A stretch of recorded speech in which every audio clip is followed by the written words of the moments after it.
우리는 계속해서 이제 다시 행복을 누린 사람의 주제로 이제 돌아오게 되겠습니다. 성경이 말하는 행복에 대해서 우리가 계속 지금 반복적으로 듣고 있습니다. 17번째 듣고 있는데요. 저는 성경이 말하는 행복은 단순한 행복이 아니고 에쉐르의 행복이다, 이렇게 제가 표현을 하고 있습니다. 이 에쉐르의 행복은 복받음 그리고 주관적 행복감 두 개가 합쳐진 것입니다. 하나님께 절대적으로 복받는 것이, 일방적으로 하나님께 부어주시는 복. 그러니까 그것은 내 의지와는 상관없이 하나님께서 일방적으로 베풀어 주시는 복을 받고 그 사람이 행복한 사람입니다. 그리고 나서 나중에 내가 이런 복을 받아서 이렇게 누리는구나 하고 내가 느끼고 깨달아서 느끼는 행복감까지 합쳐질 때 우리는 온전한 행복이다, 정말 성경적인 행복에 도달한 사람이다 라고 말을 할 수 있습니다. 그런데 우리가 지금까지 이 말씀을 보면 참 절대적인 행복, 절대적인 복을 받았다는 것 자체는 참 귀한데 그 복을 받은 사람의 삶이 참 고달프고 힘들다는 것을 우리는 지금까지 목격을 했습니다. 그래서 그 사이에서 그러면 이 사람들은 정말 인생을 살면서 무슨 낙으로 살았을까? 어떤 게 이 사람들의 기쁨일까? 여전히 우리가 성경에 찾은 답은 이 사람들이 하나님과의 관계 속에서 현실적인 그런 상황보다 하나님과 관계 속에서 하나님이 나를 인도하시고 하나님 나를 복주시고 또 하나님께서 나를 구원하시고 하나님께서 나를 그래도 도와주시고 인도하신다는 그 사실 하나 가지고 이분들이 버텨온 것이다 라고 말씀을 드렸습니다. 그리고 그들의 공통적인 특징은 하나님에 대한 존중감, 하나님에 대한 경외심. 어떻든 간에 내가 이런 일을 당했어도 하나님이 나에게 주신 거라면 내가 붙잡고 내가 감당해야지, 이렇게는 생각했다는 것이죠. 그리고 그 자체에 대해서 불만을 갖지 않았습니다. 그런데 오늘 우리가 만날 다윗은 이제 도망자의 삶을 마감하고 이스라엘의 왕이 되어서 30대와 40대에 정말 우리가 말하는 에쉐르 행복의 딱 결합체를 딱 누리는 상황이 된 그 다윗을 오늘 우리 만나게 됩니다. 30대, 40대, 20대는 도망자 시절이었다고 했습니다. 그런데 30세에 왕이 됩니다. 그러면서 40대까지 다윗이 걱정 없이 살게 됩니다. 걱정 없이.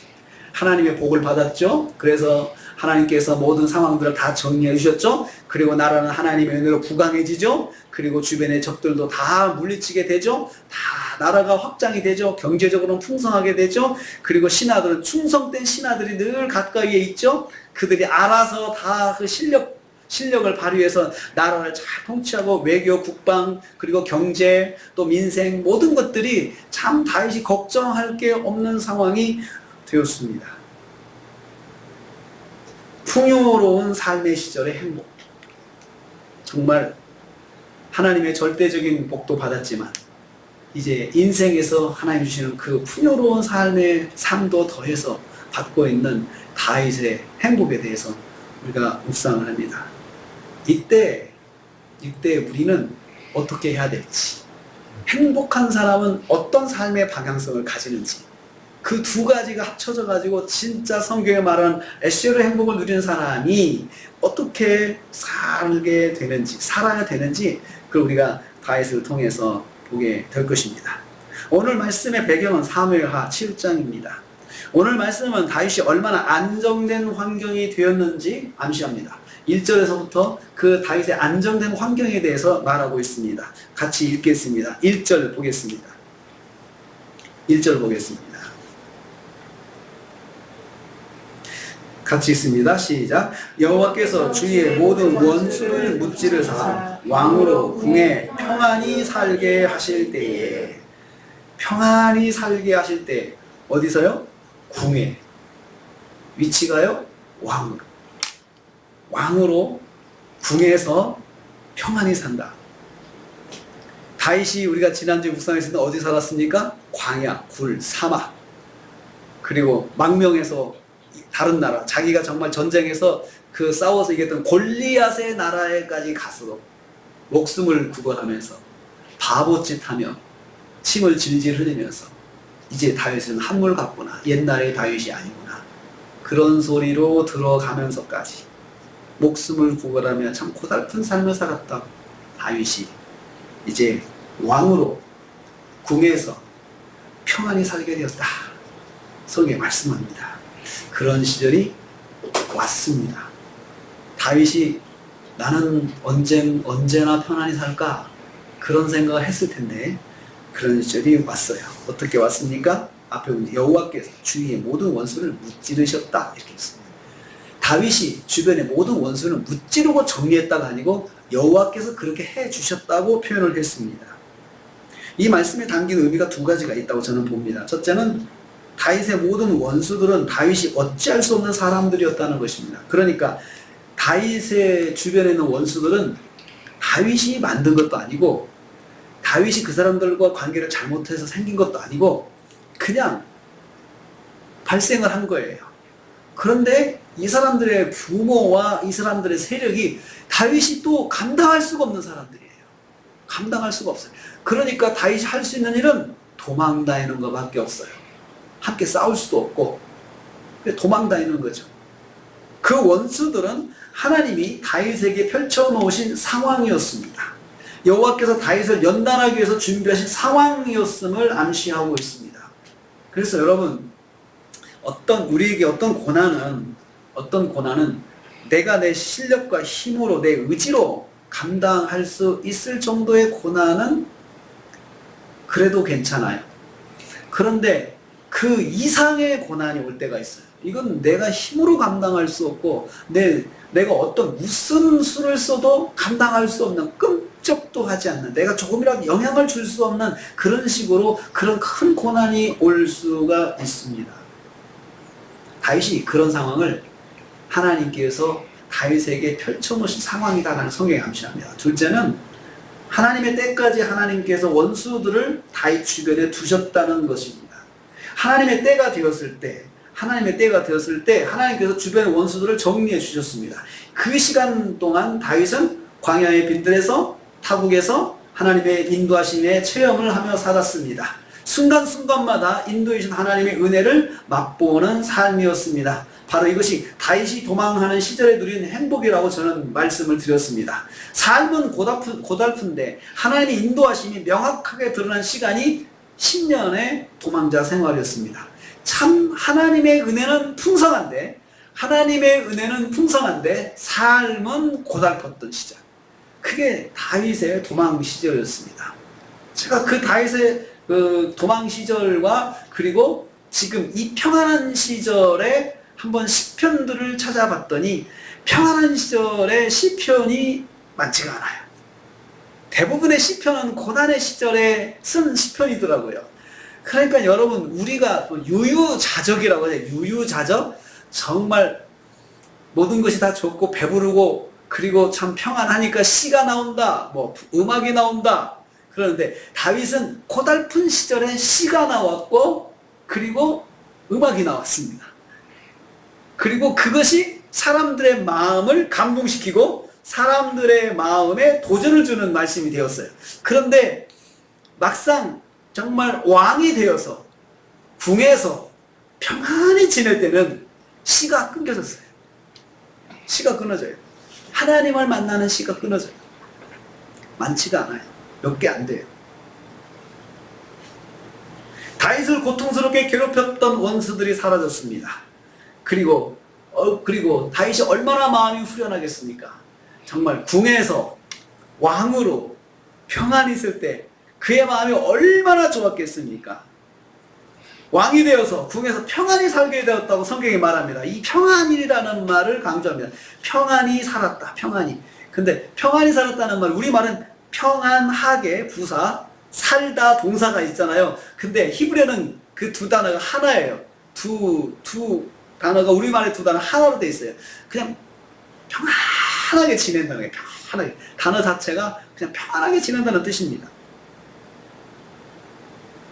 이 평안은 하나님이 주신 평화라고 할 수가 있습니다. 하나님 주신 평화죠. 여러분, 저와 여러분도 하나님 주신 평화가 있기를 축복합니다. 정말 하나님이 그렇게 인도해 주시는 평화. 내가 한 것도 없는데 갑자기 모든 것이 싹 정리가 되고 그리고 상황이 완전히 바뀌게 되면서 내가 새로운 어떤 감정과 새로운 느낌 속에 살게 하시는 그러한 것. 그러한 일들이 순간 사라지는 겁니다. 이 시기에 다윗이 고민이 하나 있었습니다. 2절 보겠습니다. 2절 보겠습니다. 같이 읽습니다. 시작. 왕이 선지자 나단에게 이르되 볼지어다 나는 백향목에 살고는 하나님의 교회는 휘장 가운데 있도다. 저는 이걸 거룩한 고민이라고 생각합니다. 자, 1절에 그랬죠. 왕이 되어서 궁에서 평안히 살고 있는데 그 궁에 대한 설명이 나와요. 백향목궁이다. 백향목은 당시, 지금은 그것이 없습니다만은 이스라엘 북부에 레바논이 있었습니다. 지금도 레바논이 있어요. 그 레바논은 백향목으로 유명했습니다. 백향목. 그래서 당시 그 고대 근동의 모든 왕궁의 건축 자재의 1등급은 레바논의 백향목이었습니다. 그래서 레바논의 백향목을 그 베어다가 레바논은 자기가 마음에 드는 나라, 자기들 지배받는 나라에다가 조공도 하고, 그리고 좋은 궁을 지려고 하면 백향목을 구매하는 그 사절단이 레바논에 가가지고 거기서 구매해가지고 갔습니다. 자, 최고의 건축 자재로 지은 집에 자기가 사는데 하나님의 교회는 휘장 가운데에 있도다. 어느 날 갑자기 하나님이 거하시는 곳과 자기가 거하는 곳이 비교가 되었어요. 나는 최고급 등급의 집에서 살고 있는데 우리 하나님은 하나님의 임재의 상징인 법궤는 텐트 속에 있어. 이게 딱 보인 거죠. 자기는 백향목으로 지은 집에 살지만 하나님의 임재의 상징인 법궤가 있는 곳이 성막 휘장이라는 점이 마음에 걸렸습니다. 존귀하신 하나님께서 거하시는 곳이 자기보다 좋지 않은 장소에 거주하고 계심을 눈에 보였습니다. 존귀하신 하나님께서 나보다 못한 집에 계신다. 존귀하신 하나님의 그런 그 하나님과 자기가 비교가 된 거죠. 다윗은 이 사실이 마음에 걸려서 고민을 하고 있었습니다. 그리고 그 고민은 마음에만 담지 않고 고민을 선지자 나단에게 상담을 했습니다. 여러분, 이 마음이 어디서 나온 걸까요? 이런 마음의 출발점은 무엇일까요? 우리는 다윗이 어린 시절부터 도망하는 시절까지 변하지 않는 한 가지 원칙이 있음을 보았습니다. 하나님을 존귀하게 여기는 마음, 하나님의 것을 존중하고 함부로 하지 않는 경외심. 이게 다윗이 일관되게 어려서부터 형성된 하나님에 대한 경외심이었어요. 골리앗이 하나님과 이스라엘을 모독할 때 참을 수 없는 분노를 가지게 되었다는 그 본문에서도 그러한 것을 말씀했어요. 사울을 죽일 수 있는 기회가 여러 번 있었지만 하나님의 기름 부으심을 받은 사람이라는 사실 때문에 그 기회를 잡지 않고 넘겼습니다. 하나님의 이름에 걸린 것에 대한 경외심이 바로 다윗이 가지고 있는 하나님에 대한 경외심이었습니다. 이 경외심이 다윗은 하나님의 일방적인 은혜를 받게 하는 통로라고도 말씀을 드렸습니다. 그게 참 하나님께서 그 마음을 예쁘게 보셨어요. 하나님께서. 그런 마음이 있으니까 이 사람이 내가 백향목집에 사는데 우리 하나님은 지금 텐트에 거하시니 이건 말이 되지 않는 것 같다. 고민을 하게 되는 거예요. 누가 시켜서 고민한 게 아니죠. 그 고민은 그 사람이 가지고 있는 그 하나님에 대한 그 경건성에서 출발을 하는 것입니다. 다윗은 그런 사람이었습니다. 하나님의 것에 대한 소중함, 하나님의 사람에 대한 존중감, 또 하나님의 것에 대한 그런 귀한 마음이 그에게 있었습니다. 그래서 그가 그렇게 생각하게 된 것입니다. 여러분, 제가 어렸을 때 우리 어머니, 우리 할머니 보면은 교회 것을 함부로 하지 않더라고요. 교회에 있는 물건들, 이런 것들을. 그래서 저는 이해가 안 되죠. 왜 그래요? 하나님의 것이잖아. 내 것이 아니고 하나님의 것이잖아. 그렇게 말씀하셨어요. 그게 존중감이거든요. 그래서 하나라도 정말 조심조심 다루는 것을 봤어요. 그게 무슨 하나의 도구일 뿐이죠. 저도 그렇게 생각해요. 도구예요. 그렇지만 하나님의 것이라고 하는 존중감이 있어야 돼요. 함부로 해서는 안 돼요. 그러한 것들을 누가 가르쳐서가 아니고 본인의 마음에서 생겨야 되는 것이에요. 누가 가르치면 그건 정죄가 되거든요. 그리고 그러면 기분이 나쁠 수가 있죠. 이해가 안 되면 기분이 나쁜 거예요. 그런데 여기 다윗은 누가 가르친 거 아니거든요. 그리고 여러분, 그 하나님의 것에 대해서 그 출애굽기, 레위기, 민수기 보면은 성전의 기구 하나하나를 금으로 만들고 다 그랬거든요. 왜 그래요? 하나님의 것이니까 최고로 하자는 그런 마음이 거기 그 베이직에 깔려 있어요. 사상들이. 하나님의 것이니까 최고로 하자. 하나님의 것이니까 최고로 하자. 하나님께 드리는 것이니까 최고로 하자. 내가 할 수 있는 최고로 하자. 하나님의 사람이니까 내가 함부로 하지 말자. 말도 조심하자. 성도니까, 귀한 성도니까 그래 나도 말을 좀 조심하자. 귀한 성도니까 조심하자. 그게 그 성도에 대한 1차적인 관계성도 있지만 그보다 더 앞서는 게 하나님이 예수 그리스도의 생명을 바쳐서 구원한 귀한 사람이라는 거죠. 그런 존중감이 있어요. 존중감. 하나님에 대한 경외심이 자신만 좋은 곳에 있고 하나님의 법궤는 휘장 가운데 있는 것을 못 견디게 했습니다. 다윗의 이런 마음이 이해되십니까? 다윗은 지금 부러울 게 없는 환경이 되었습니다. 그런데 마음 한가운데 하나님께 대한 송구함으로 가득 차 있습니다. 나는 좋은 집에 살고 있지만 하나님은 천막 가운데 계신다는 송구함을 가지고 있었습니다. 아름다운 고민입니다. 온 세상의 주권자이신 하나님을 자기 집보다 못한 곳에 모시고 있는 것이 마음에 걸렸던 것입니다. 마음에 걸렸습니다. 그래서 다윗이 나단에게, 선지자 나단에게 상담했던 것입니다. 상담했습니다. 이 문제를 어떻게 하죠? 어떻게 하죠? 나단의 대답이 그렇습니다. 3절 읽겠습니다. 3절. 같이 읽습니다. 시작. 나단이 왕께 아뢰되 여호와께서 왕과 함께 계시니 마음에 있는 모든 것을 행하소서 하라. 나단 선지자는 먼저 여호와께서 다윗과 함께 하심을 상기시켜 줬습니다. 다윗이 하나님과 함께 하려고 노력을 많이 했잖아요. 그리고 하나님도 지금 다윗과 함께 하신다는 사실, 그러니까 당신의 생각을 하나님이 아신다는 거예요. 함께 하시니까 아신다는 거예요. 하나님이 아시니까 당신이 마음대로 하세요. 그리고 하나님께서 말리시지만 않으면, 하나님께서 노라고 하시지 않으면 마음속에 그냥 하세요. 하나님을 위한 것이니까 하세요. 하나님을 위한 것입니다. 자, 여러분, 하나님을 위한 것이면, 하나님을 높이기 위한 것이면 우리가 자유롭게 할 수 있습니다. 자유롭게. 하나님을 높이는 것이면 내가 내 의지도로 결정해서 자유롭게 할 수 있어요. 자유롭게 할 수 있어요. 그런데 여러분, 그런데 오늘 우리가 이 말씀을 통해서 한 가지, 내가 자유롭게 할 수 있는 것에 한 가지 원칙이 또 들어가고 있어요. 자유롭게 할 수 있는 것에 대해서. 그걸 우리 좀 보시길 바라겠습니다. 그래서 지금 마음에 계획한 바를 다 할 수 있다고 격려는 했어요. 나단은 하나님을 위한 것이기 때문에 지금 당장 할 수 있다고 생각했습니다. 이런 상황에서 우리가 오늘 읽은 말씀이 나오게 되는 것입니다. 다윗의 아름다운 고민에 대한 하나님의 마음을 보여주고 있습니다. 중요한 것은 하나님도 마음이 있으시다는 거예요. 그래서 내가 이렇게 하려고 할 때 하나님께서 그것을 어떻게 생각하시는지 그것도 한번 생각해 봐야 된다는 거예요.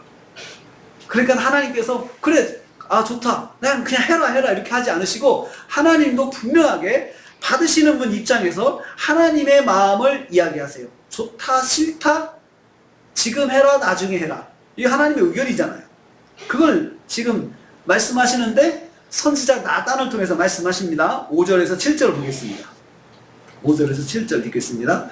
그날 밤에 여호와께서 나단 선지자를 찾아오셔가지고, 그것도 나단을 하나님께서 찾아오셨다고 그래요. 찾아오셨대요. 하시고 싶은 말씀이 있으시다는 거잖아요. 나단이 하나님께 찾아온 게 아니고 하나님께서 나단을 찾아오신 거예요. 근데 나단이 누굽니까? 다윗과 상담했잖아요.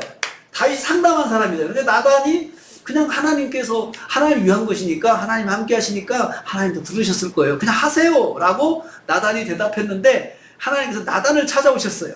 오셔가지고 5절부터 7절 읽겠습니다. 시작. 가서 내 종 다윗에게 말하기를 여호와께서 이와 같이 말씀하시되 내가 나를 위하여 내가 살 집을 건축하겠느냐? 내가 이스라엘 자손을 애굽에서 인도하여 내던 날부터 오늘까지 집에 살지 아니하고 장막과 성막 안에서 다녔나니 이스라엘 자손과 더불어 다니는 모든 곳에서 내가 내 백성 이스라엘 먹이라고 명령한 이스라엘 어느 지파 가운데 하나에게 내가 말하기를 너희가 어찌하여 나를 위하여 백향목집을 건축하지 아니하였느냐라고 말하였느냐? 하나님 말씀의 뉘앙스는 뭡니까? 나는 집 필요 없다. 나는 그런 집 필요 없다. 필요 없다. 이게 하나님의 기본적인 마음이에요. 왜냐하면 여러분 이방의 신전이 굉장히 중요합니다. 거기에 자기 신전에 자기 신이 있다고 생각하니까. 근데 하나님은 안 계신 곳이었기 때문에 사실 성전이 필요 없습니다. 성전이 필요 없습니다. 그냥 단지 임재의 상징으로서 성전을 지었던 것뿐이죠. 성막도 임재의 상징으로서 그 성막에 거하신 거죠.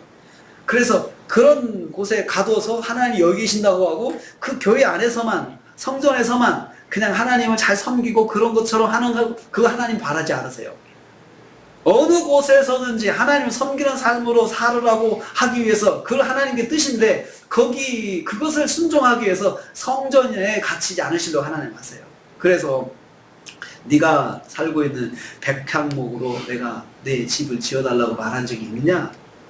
광야에서도 그런 적 없고 나는 거기서도 성막에 있었고 그냥 거기 성막은 이동하며 살잖아. 이동하면서 건물을 지어서 신전을 지으면 거기 딱 있어야 돼요. 거기에 딱 있어야 돼요. 하나님께서 성막을 가지신 것은 성막을 통해서 이동하시면서 하신 것은 하나님은 어느 곳에든지 너희와 함께 하셔. 건물이 필요 없어. 그런 메시지를 주시는 것이었어요. 그러면서 하나님께서 내가 언제 이거 필요하다고 했느냐라고 말씀하시면서 성전을 건축하고자 하는 마음이 있는 것을 보셨어요.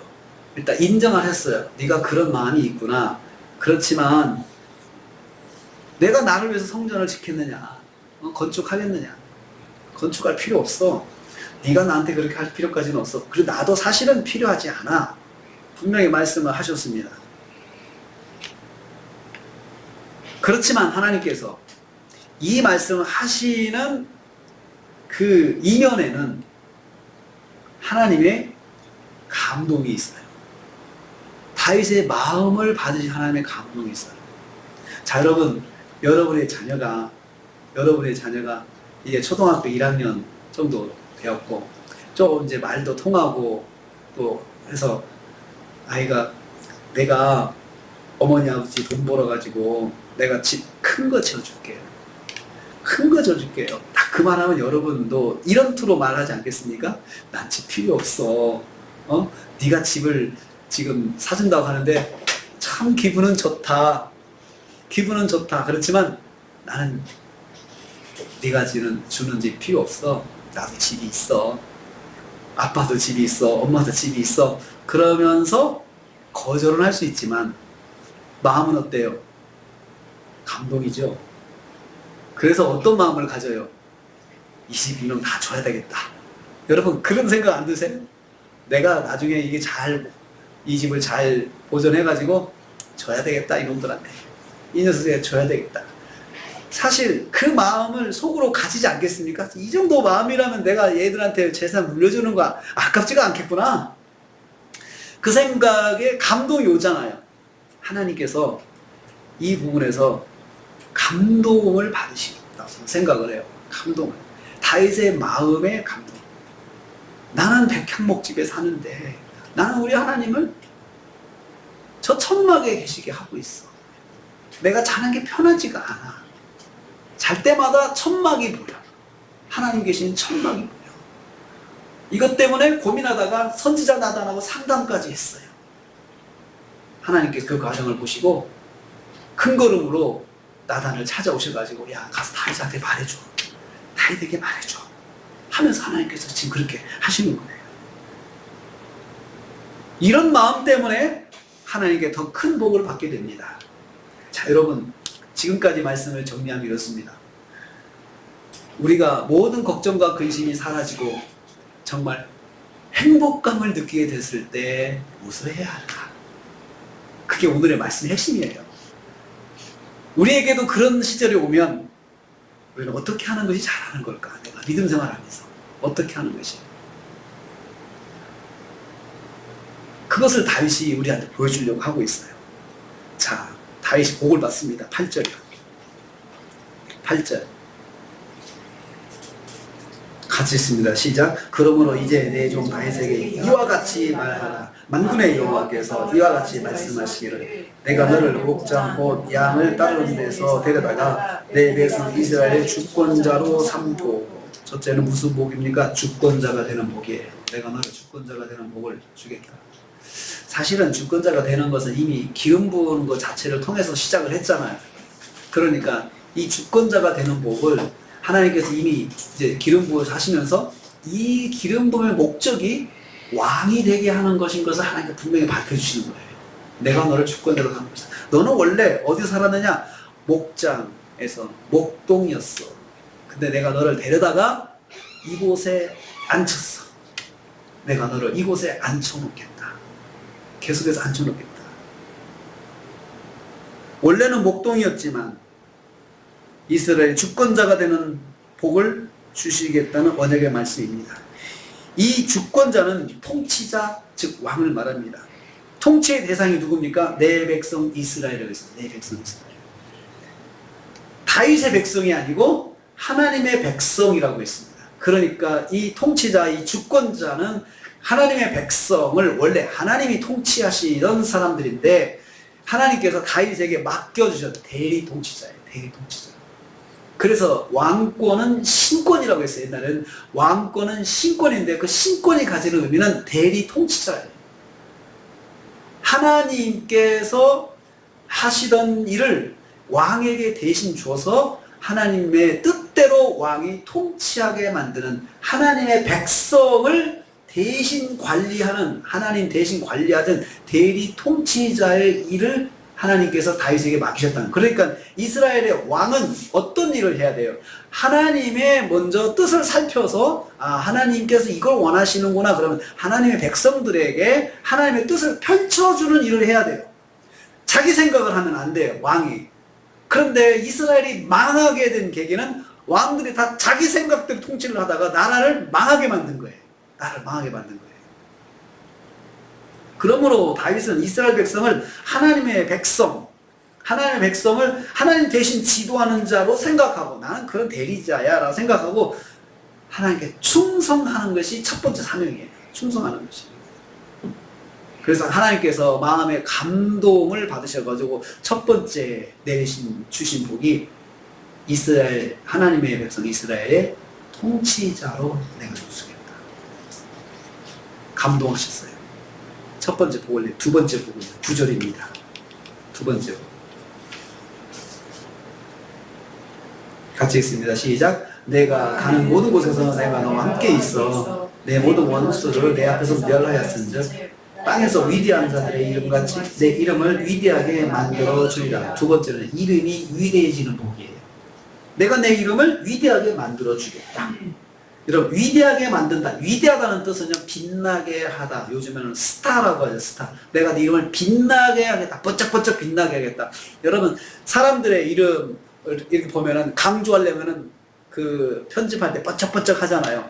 그래서 그것만 딱 눈에 띄게 하잖아요. 내가 네 이름을 세상에 많은 사람들이 이름을 가지고 있는데 네 이름이 번쩍번쩍 빛나서 사람들의 관심을 확 받게 하겠다. 확 바뀌겠다. 사람들이 이름을 기억하게 하겠다라고 하나님께서 이름이 위대해지는 복을 주시겠다고 약속을 하셨습니다. 그러기 위해서 앞에 있는 것들은 방법이에요. 내가 너와 함께 있겠고 그리고 원수를 멸하겠다. 함께 하시면서 너를 대적하는 원수를 내가 다 소멸시켜줄게. 소멸시켜줄게. 그래, 걱정하지 마. 여러분, 위로 올라갈수록 적이 많잖아요. 위로 올라갈수록 정말 듣는 소리 많고 그리고 비판도 많이 듣고 욕도 많이 듣고 그리고 도전하는 사람도 많고 그리고 경쟁자도 많고 그렇게 막 위로 올라가서 그렇게 되는데 하나님께서 다 막아주시겠다는 거예요. 그래서 네 이름만 빛나게 만들어주겠어. 내가. 출발이 어디라고요? 하나님에 대한 경외심. 그리고 다윗이 나 하나님이 정말 그렇게 계시는 거 내가 지금 잠을 잘 수가 없어. 그런 마음이요. 그 예쁜 마음. 거룩한 고민, 아름다운 고민. 그 고민을 들으시고 하나님께서 지금 팍팍 못을 받고 축복의 못을 받고 있는 거예요. 내가 너한테 이름을 빛나게 해줄게. 그 다음에 10절 11절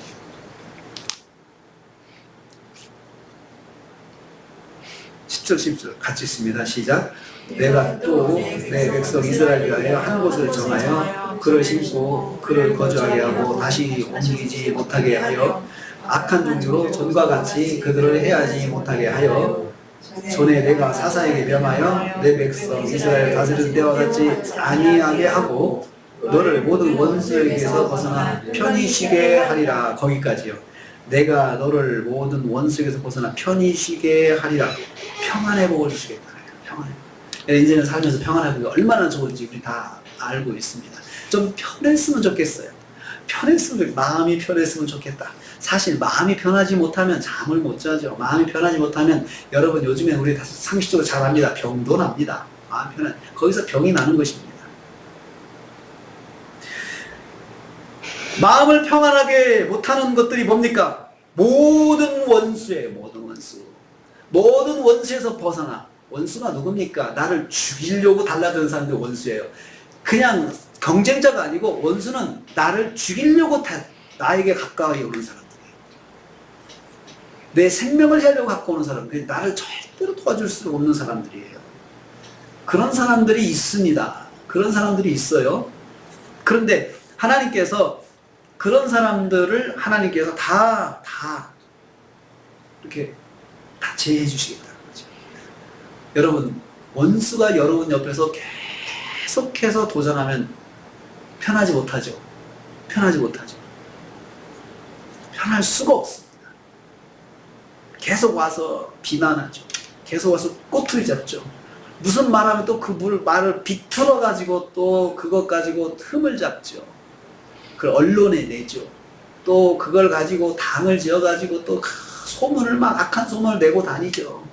여러분 요즘에는 팩트 체크를 하잖아요. 팩트 체크. 이게 정상적인 말도 비틀어서 자꾸 나쁘게 만드는 세상이잖아요. 요즘에 상대를 죽이려고만 하면 정상적인 선행도 내가 정말 착한 일을 해도 그래서 비틀어서 생각하는 사람들이 있어요. 그렇게 해서 나한테 계속 나를 자극하면 여러분 편히 쉴 수 있겠어요? 못 쉬어요. 다윗은 왕이 되었다고 했어요. 왕이 되어서 이스라엘을 잘 경제적으로 부궁하게 풍요롭게 만들고 군사적으로 강하게 만들고 그러면 주변 나라들이 도전하기 시작하잖아요. 주변 나라들이. 그럼 편히 쉴 수가 없어요. 사실은 맨날 걱정해야 돼요. 저 나라가 저렇게 생각하는데 저 나라가 왜 군비를 확장하지? 저 나라는 왜 저렇게 하지? 계속 생각해야 되는 것이에요. 그런데 하나님께서 그것을 벗어나서 편히 쉬게 한다. 평안의 복. 평안의 복. 그리고 네 번째 1절 12절 같이 읽습니다. 시작. 전에 내가 사사에게 명령하여 내 백성 이스라엘을 다스리는 때와 같지 않게 하고 너를 모든 원수에게 벗어나 편히 쉬게 하리라. 여호와가 또 내게 이르되 여호와께서 너를 위하여 집을 짓고 내 수완이 차서 내 조상들을 닭에 누울 때에 내가 내 몸에서 날 내 씨를 내 뒤에 세워 그의 나라를 견고하리라. 11절 후반부에 있는 말씀이에요. 내가 너를 위해 집을 지어주겠다. 원래는 다윗이 하나님께 집을 짓고 싶었잖아요. 그러니까 하나님께서 난 집이 필요 없어. 내가 너한테 지어줄게. 내가 너에게 지어줄게. 그러니까 하나님께서 다윗의 마음만 받으시고 하나님께서 오히려 내가 지어줄게. 이런 마음이 여러분 하나님께서 마음이 기쁘신 거예요? 아니면 기분이 나쁘신 거예요? 좋으신 거죠. 마치 여러분의 자녀들이 그렇게 내가 엄마 아빠 내가 집 사줄게. 아니야 괜찮아 내가 사줄게. 기분 굉장히 좋으신 거잖아요. 하나님이 그렇게 말씀하시고 근데 여기서 집은 뒤에 12절에 나라를 말하는 거예요. 나라를 세우고 나라를 집으로 표현했어요. 왜냐하면 지금 가문이거든. 다윗의 가문을 세워주겠다. 그래서 다윗이 왕가잖아요. 그 왕가가 나라를 통치하잖아요. 그러니까 그 나라를 견고하게 하나님께서 세워주시겠다. 집과 나라를 세워주시는 복이요. 얼마나 큰 축복입니까? 그 가문을 세워주시고 가문이 가지고 있는 왕권을 지켜주시고, 그래서 여러분 나중에 이스라엘이 북쪽과 남쪽 나눠져가지고 남쪽 이스라엘, 남쪽 유다, 북쪽 이스라엘은 북쪽 이스라엘 멸망해가지고 사라져버렸습니다. 그렇지만 남쪽 유다는 포로가 돼서도 죽지 않고 사라지지 않고 계속 지켜지고 다시 포로에서 귀환해가지고 오늘날까지 살게 된 것은 다윗에게 한 이 약속 때문에 그러신 거예요. 약속 때문에.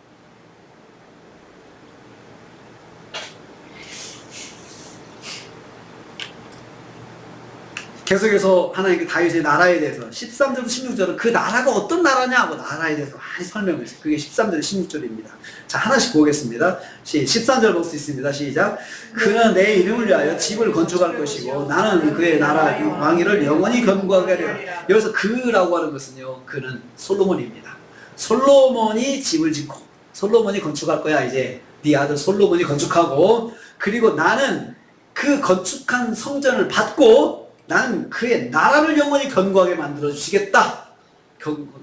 나는 다윗이 네가 하는 것은 내가 말로 받을게. 그리고 내가 너에게 복을 주마. 그리고 네가 말한 집 자식이 지켜 하고 내가 대신 그 자식의 집을 받고 내가 그의 나라를 영원히 견고하게 해 줄게. 하나님께서 다윗을 그렇게 축복해 주십니다. 14절 읽습니다. 시작. 나는 그에게 아버지가 되고 그는 내게 아들이 되리니 그가 만일 죄를 범하면 내가 사람의 매와 인생의 채찍으로 징계하려니와. 자, 축복과 징계에 대해 말씀합니다. 내가 그의 아버지가 되고 그는 내 아들이 된다. 아버지와 아들이 된다는 것은요, 고대 근동에서 하나의 그런 관용적인 표현인데요, 그것은 곧 가족이 된다는 것입니다. 솔로몬과 내가 가족이 될 거야. 가족이 된다는 것은 지켜주신다. 지켜주시겠다는 그 관용어가 내가 네 아버지가 되고 너는 내 아들이 돼. 이것이 지켜주겠다는 관용어였습니다. 고대 근동에서. 하지만 내가 가족으로서 너를, 네 아들을 지켜주고 네 자손들을 지켜주겠지만 조건이 하나 있어요. 죄를 범하지 않아야 돼요. 죄를 범하면 내가 사람의 매와 인생 채찍을 들 거야. 그대로 이루어집니다. 죄를 보면 징계도 받으면서 그 복을 받게 된다는 거예요. 징계도 겸하여 받으면서 징계를 하겠지만 그 복은 영원히 간다 이거예요. 15절 읽겠습니다. 15절 시작. 내가 내 앞에서 물러나게 한 사울에게서 내 은총을 빼앗은 것처럼 그에게서 빼앗지는 아니하리라. 사울에게서 왕권을 빼앗아서 다윗에게 줬잖아요. 그런 것처럼 그렇게는 하지 않고 그 아들을 때리기는 해도 왕권은 빼앗지 않겠다. 이것도 약속했어요. 그러니까 이스라엘 백성이 다윗의 자손 솔로몬 계통해가 쭉 가서 죄를 범하고 이스라엘이 그것 때문에 징계받아 멸망했지만 하나님 그들의 왕권을 빼앗지 않아서 그 왕권을 계속 이어가게 하셨어요. 예수 그리스도까지 오게 하신 거예요. 예수 그리스도까지. 우리는 이런 말씀을 통해서 다윗이 받은 나라의 복이 얼마나 중요한 것인지 알 수 있어요. 하나님 네 가지 복을 이야기하면서 네 번째 나라의 복에 대해서 설명을 주구장창 하셨습니다. 자, 여러분 여기까지 말씀해서 이제 정리를 해야 되겠습니다. 다윗이 왕이 돼서 백향봉에 거할 때, 그리고 우리가 말할 때 심화의 행복을 느낌으로 가지면서 야 정말 행복하다. 전에 나가 하나님께 받은 은혜와 복으로 내가 만족했는데 삶은 고달퍼도 근데 시간이 되니까 야 이런 날도 있네. 왕이 되어서 백향목에 거하네. 자 행복하다. 그랬는데 가만히 보니까 나는 이렇게 좋은 집에 있는데 하나님은 저렇게 천막에 거하시네. 아 이게 고민이다. 나단 선지자는 그 고민을 여기서 내가 도저히 잠을 잘 수가 없어요. 왜요?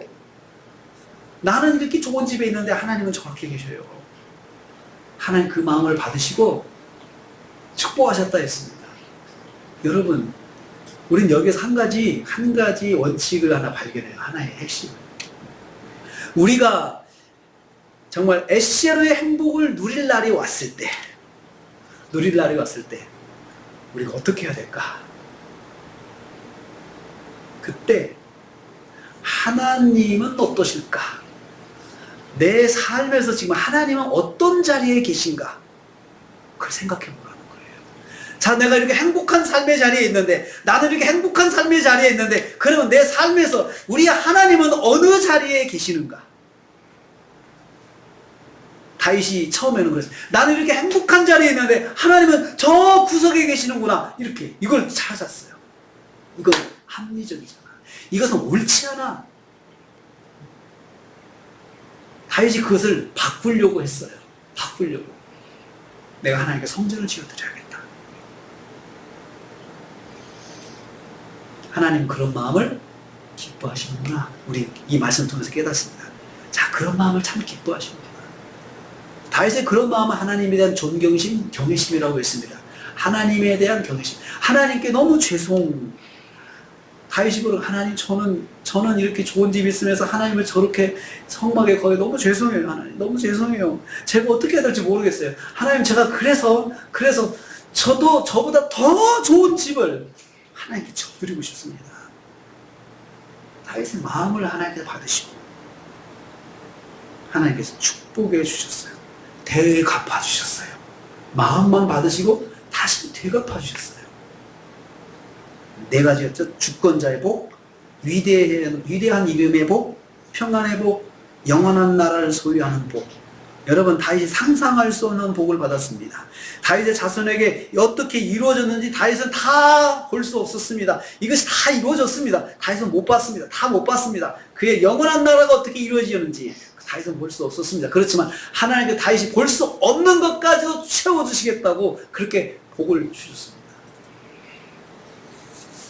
성경이 말하는 성도의 행복은 에셀의 행복이라고 했습니다. 이 행복은 절대적인 복받음과 주관적 행복감이 결합된 것이라 했습니다. 오늘 다윗은 가장 행복한 시절, 평안한 시절을 보내면서 처음으로 주관적 행복감을 누릴 수 있게 되었습니다. 정말 좋다.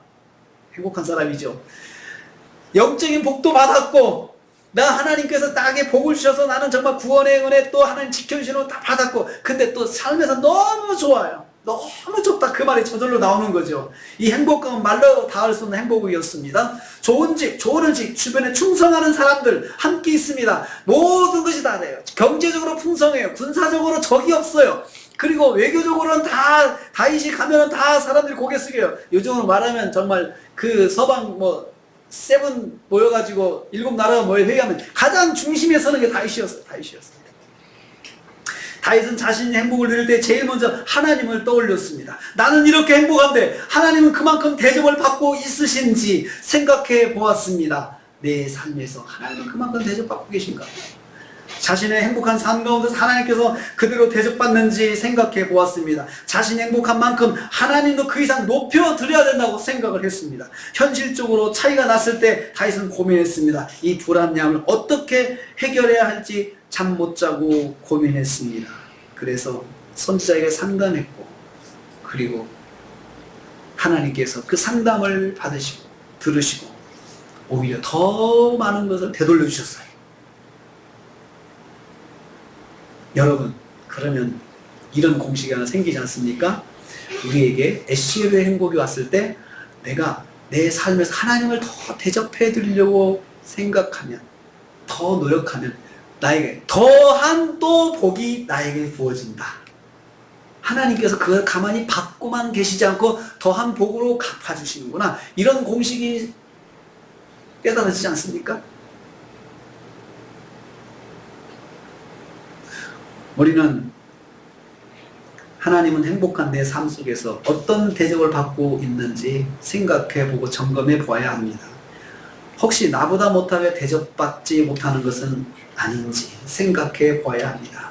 그래서 내가 하나님께 복을 받아서 행복하게 산다고 생각하면 하나님을 더 위대하게 섬길 생각을 해야 합니다. 그러면 하나님은 나를 더 큰 복으로 인도해 주십니다. 하나님은 헌신을 받으시면 더 큰 복으로 되돌려 주시는 분이십니다. 내가 더 하나님을 높이고자 하면 하나님은 나를 더 큰 복으로 인도해 주시는 분이십니다. 받고 가만히 계시는 분이 아니십니다. 지금 내가 나보다 못하게 하나님을 대접하고 있다면 나는 하나님께 복을 받을 기대를 하지 말아야 합니다.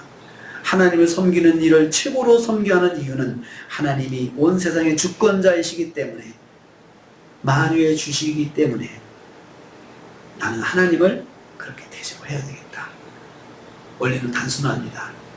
귀한 분 내가 귀하게 대접해야지. 존귀하신 분 내가 존귀하게 대접해야지. 원래 존귀하신 분을 존귀하게 대접 못하면 그분이 나를 모독했다고 생각하죠. 우리는 그것을 제3자 입장에서 나는 무시했다고 표현을 합니다. 무시했다. 멸시했다. 하나님은 나를 모독했다. 나를 멸시했다. 이렇게 생각하십니다. 저와 여러분에게 묻습니다. 나는 내가 처한 상황에서 하나님을 어떻게 대접하고 있습니까? 더 위대하게 대접하십니까? 나보다 못하게 대접하십니까? 나보다 더 높게 대접하십시오. 나보다 더 높게 대접하십시오. 여러분, 불한 그릇을 줘도 그냥 이렇게 주는 거하고 이렇게 받침을 줘도 주는 거하고 여러분 다르죠? 느낌이 다르잖아요. 그냥 저는 털털하고 뭐 아무거나 저를 하기 때문에 아무렇지도 않습니다. 아무렇지도 않습니다. 그렇지만 상대가 나한테 이렇게 노력하는 걸 보면 말은 안 하지만 속으로 감동이 됩니다. 나를 존중하는구나. 감동이 됩니다. 하다못해 뭘 하나를 주더라도 손을 이렇게 닦고 깨끗하게 하고 이렇게 주는 사람이 있는가 하면 그냥 있는 손 그대로 하는 사람이 있죠. 자기 바지춤에다 치맛자리에다 옷을 닦고 손을 닦고라도 이렇게 주는 사람은 상대에 대해서 자기가 조금이라도 존중하는 걸 표현하는 것입니다.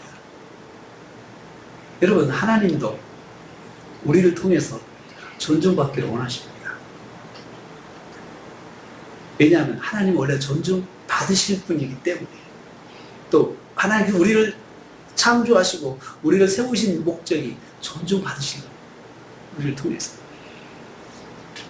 다윗이 오늘 우리한테 그거 보여줬습니다. 행복한 시절에 나의 행복 속에서 하나님이 어떤 대접받고 있는지 한번 돌아보자. 다시.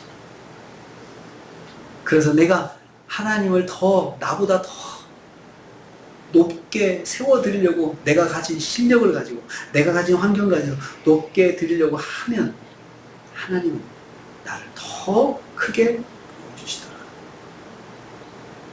행복한 사람이 행복을 느낀다면 심하 나는 참 지금 행복하다라고 느낀다면 하나님도 함께 나보다 더 대접을 받으시도록 노력해요. 우리의 믿음이 정말 행복한 시절에 믿음이 퇴보하지 않습니다.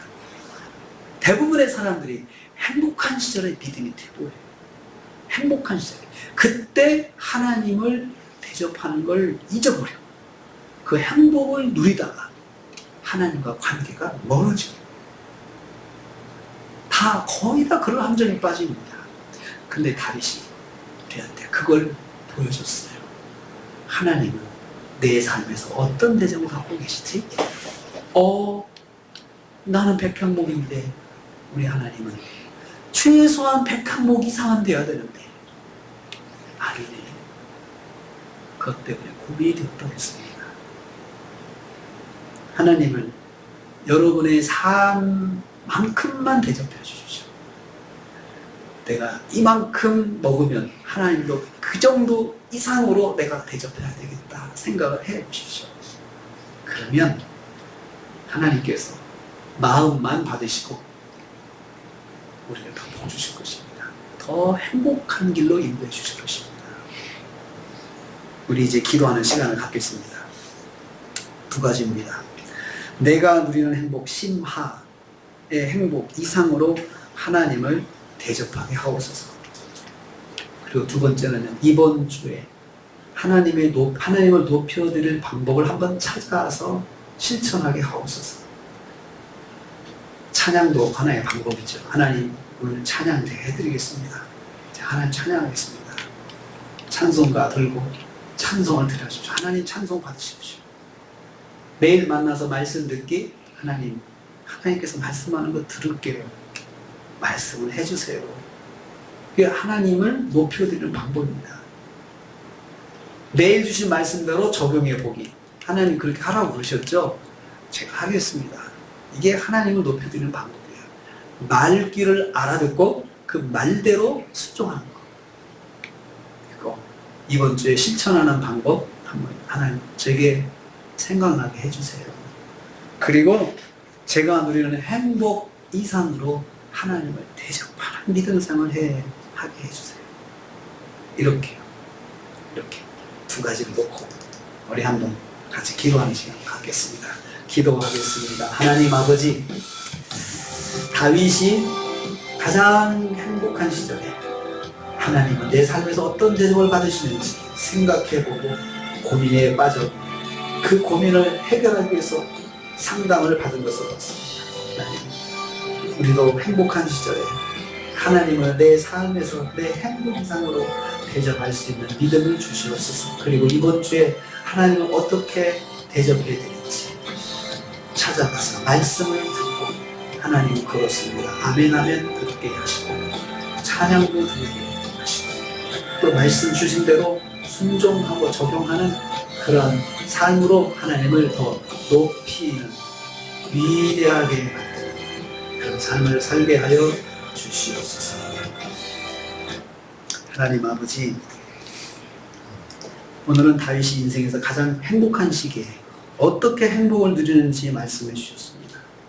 하나님이 내가 누리는 행복만큼 대접받지 못하는 것을 고민하고 하나님을 위해 성전을 지어 대접해 드리겠다고 했습니다. 이럴 때 하나님께서 더 위대한 복으로 돌려주셨습니다. 주님, 우리도 행복의 시절을 주실 때 하나님을 더 대접하고자 하는 경외심을 가지게 하여 주시옵소서. 갑자기 찾아온 삶의 행복을 더 큰 복을 받는 마중물로 사용하게 하옵소서. 하나님을 더 높게 대접하는데 행복을 사용하게 하옵소서. 그래서 하나님이 주시는 복을 더 큰 복을 받고 다시 더 하나님을 대접하는 축복의 순환고리가 형성되게 하여 주시옵소서. 예수님의 이름으로 기도하옵나이다. 아멘.